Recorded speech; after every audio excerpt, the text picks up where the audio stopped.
Bonjour à tous et bienvenue dans cette vidéo où nous allons regarder le Iyami Oracle. Donc je vais vous présenter cet oracle qui est un oracle un petit peu spécial et pour lequel j'ai eu un coup de cœur. Donc il a été créé par Aminat Oladipo et il arrive dans une très jolie boîte. Donc vous voyez que c'est un oracle qui met en valeur le continent africain, mais nous allons en découvrir un petit peu plus en ouvrant cette très belle boîte. Alors j'adore les couleurs. Voilà le livre et les cartes qui sont de très grandes cartes. Hein. Voilà, elles sont positionnées avec un petit ruban pour les sortir facilement. Alors, on regardera les cartes ensuite. Je vais vous présenter le livre. Donc, un oracle de 44 cartes qui va représenter, enfin qui est animé par la triple déesse Yoruba et d'autres femmes, d'autres figures féminines des orishas. Donc c'est un jeu qui, vous allez voir, hein, qui a cette énergie africaine, avec cette sagesse africaine qui est transmise à travers les cartes et qui a été fait avec beaucoup d'amour et aussi c'est un jeu qui a correspondu aussi pour l'auteur à un travail sur ses racines, sur la spiritualité de ses racines, sur aussi le fait de retrouver dans cette tradition la part féminine qui a été un petit peu occultée au cours du temps. Et donc, elle a fait tout un travail en parlant aussi à son grand-père, voilà, et en allant chercher, à travers ses origines, cette partie de triple déesse, avec cette énergie africaine, sachant que les pratiquants viennent d'une partie du Nigeria, donc c'est plutôt originaire voilà, du Nigeria. Alors je ne suis pas une spécialiste, mais je suis allée voir, on est plus sur cette partie voilà, nigérienne. Donc ça veut dire c'est l'Afrique, mais l'Afrique en bord de mer. Moi je connais plus l'Afrique, le Tchad, le Cameroun, donc plutôt dans le centre.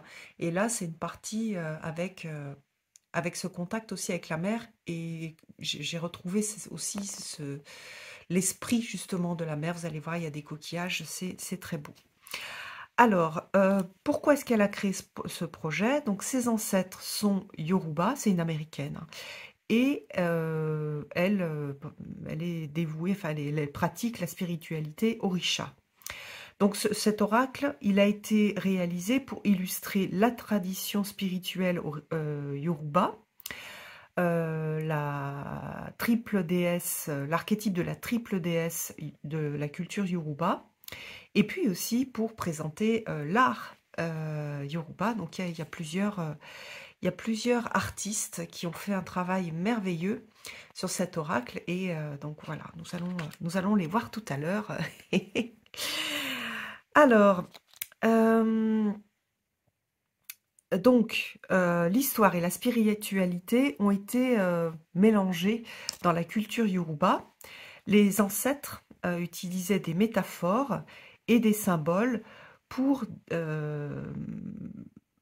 comment dire, pour expliquer, pour faire passer des idées assez complexes, et puis aussi des enseignements philosophiques qui étaient observés à travers la nature. Donc vous savez que moi, ça c'est quelque chose qui me parle énormément, et c'est pour ça que cet oracle me plaît. On a vraiment cette idée de connexion avec la nature et de recevoir la sagesse de la nature.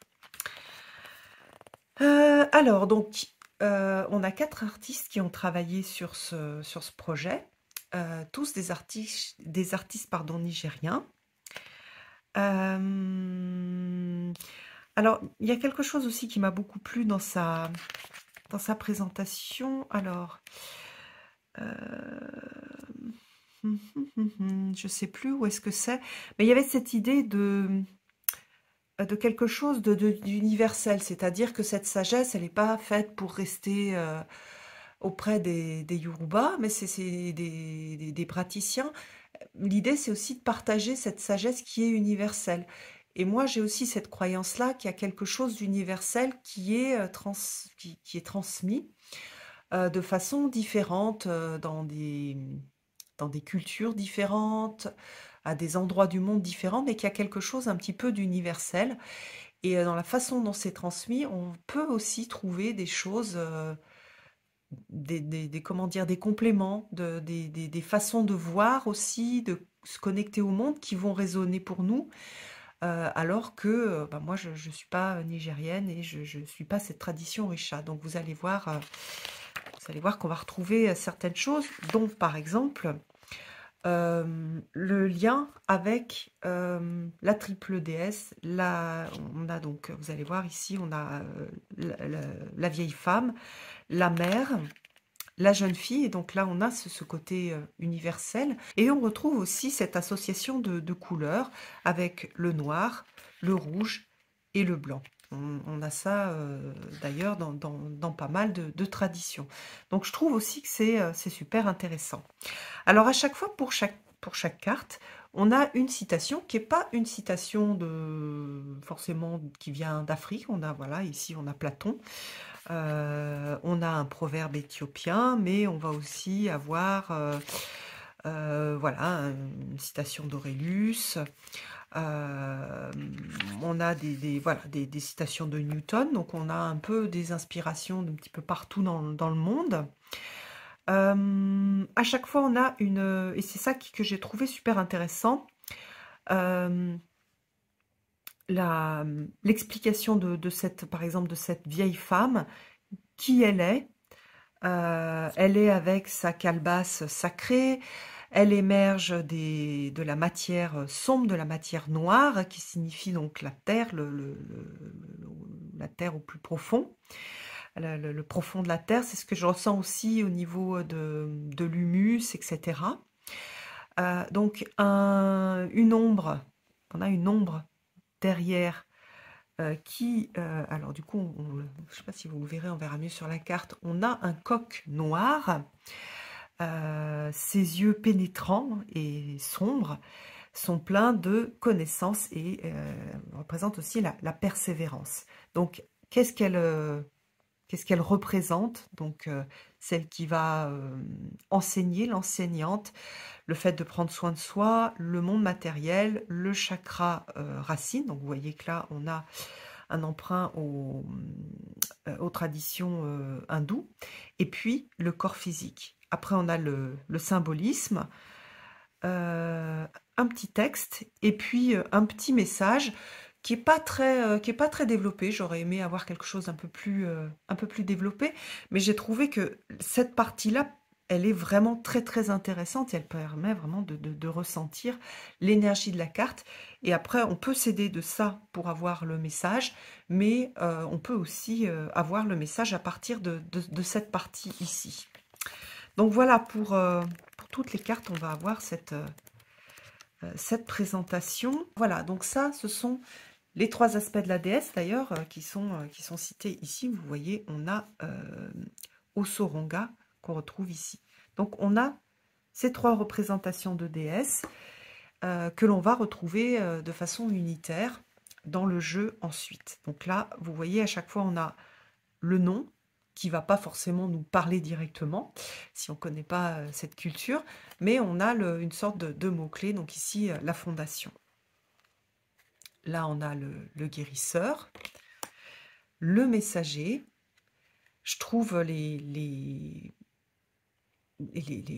œuvres d'art magnifiques. J'adore, c'est tellement, tellement beau et inspirant. J'adore cette façon de peindre,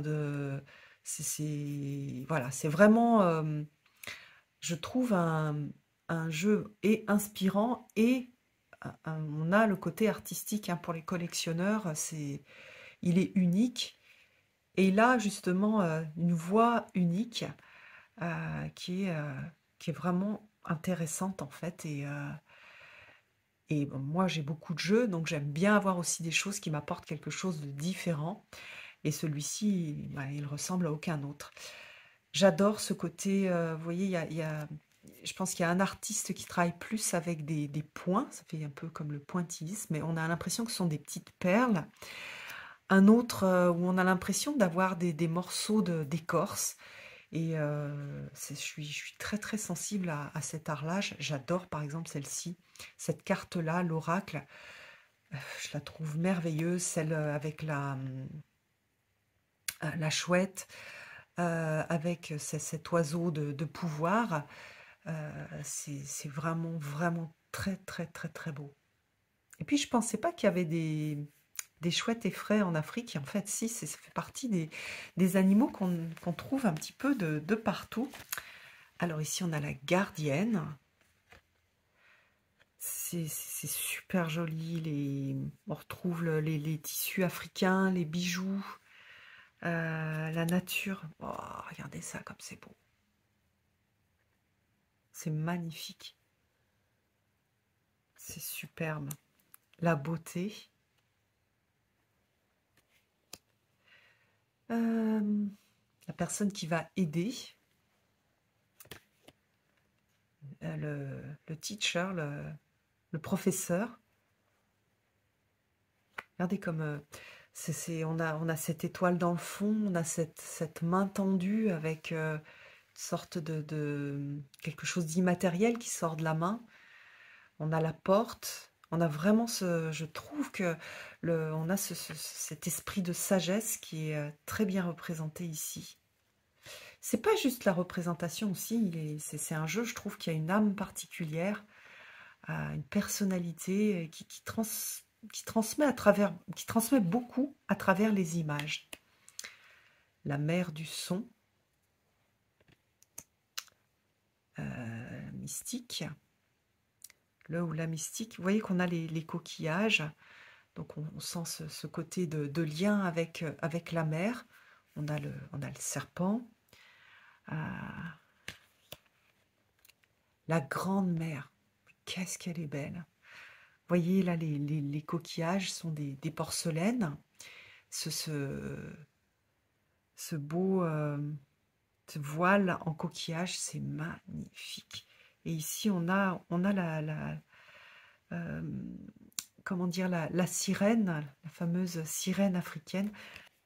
Oh là là, j'adore cette carte avec cette idée d'abondance. En plus, j'adore ces coquillages.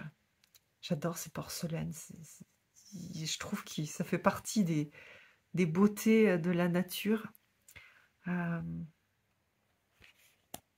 alors là, on a la source, chasseur, le vautour, le soie, avec ce visage vert, ce côté lié à la nature. Vous voyez qu'on a le visage vert, la partie visible, avec la partie visible de l'arbre, avec les feuilles, et ici on a la partie des racines, des ancêtres, des choses qui sont cachées, qui sont sous la terre. J'aime beaucoup. Il peut aussi être utilisé en intuitif, hein, parce qu'il y a pas mal de choses qui se passent sur les cartes. Donc voilà, on a le couple divin. Oh, j'adore aussi celui-là. Le cœur brisé. Et on a une petite histoire d'ailleurs, qui est un peu différente de comment moi je l'aurais interprété, juste en voyant le titre. Et du coup, j'ai trouvé intéressant parce que ça élargit un peu aussi la vision, la genèse, l'herbaliste,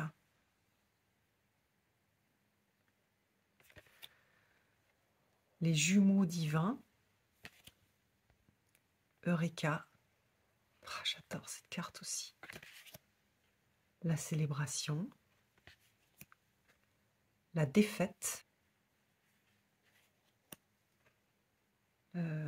rising, le fait de monter comme le lever du soleil, le lever.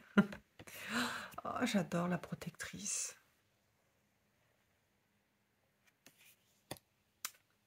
Les ancêtres.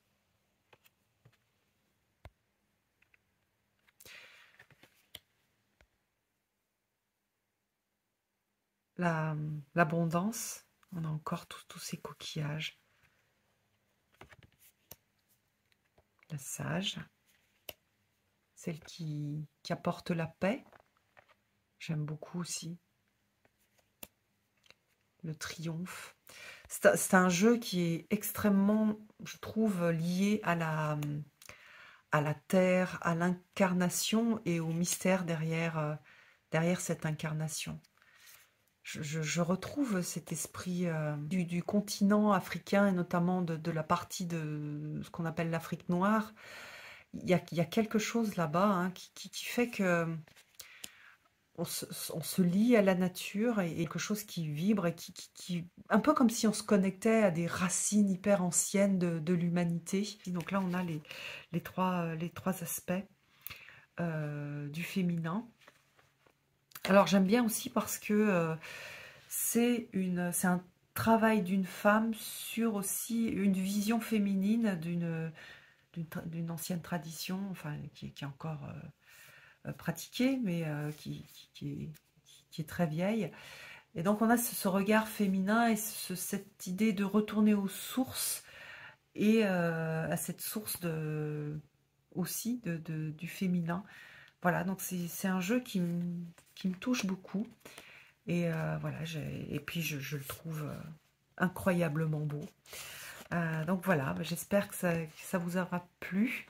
Je vous mettrai le lien dessous parce que c'est un jeu auto-publié, donc il est un petit peu plus difficile à trouver que quand c'est un jeu mass market où je vais pas mettre forcément de lien. J'espère vous avoir fait un peu voyager, un petit peu rêver. On va pas finir sur la défaite, on va finir sur Eureka. Et je vous embrasse tous, à bientôt.